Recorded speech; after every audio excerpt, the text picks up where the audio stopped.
Welcome to Madasaling Pinoy, your prayer partner. Gospel for today, Sunday, June 23rd. Ang mabuting balita ng Panginoon ayon kay San Marcos.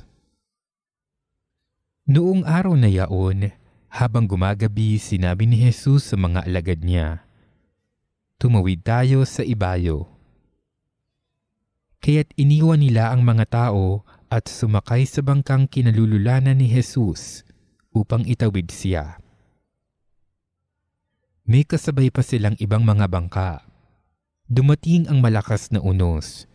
Hinampas ng malalaking alon ang bangka, anupat halos mapuno ito ng tubig. Si Jesus na may nakahilig sa unan sa may hulihan ng bangka at natutulog. Ginising siya ng mga alagad. "Guro," anila, "di ba ninyo alintana? Lulubog na tayo." Bumangon si Jesus at iniutos sa hangin, "Tigil," at sinabi sa dagat, "Tumahimik ka." Tumigil nga ang hangin at tumahimik ang dagat. Pagkatapos, sinabi niya sa mga alagad, "Bakit kayo natatakot? Wala ba kayong pananalig?"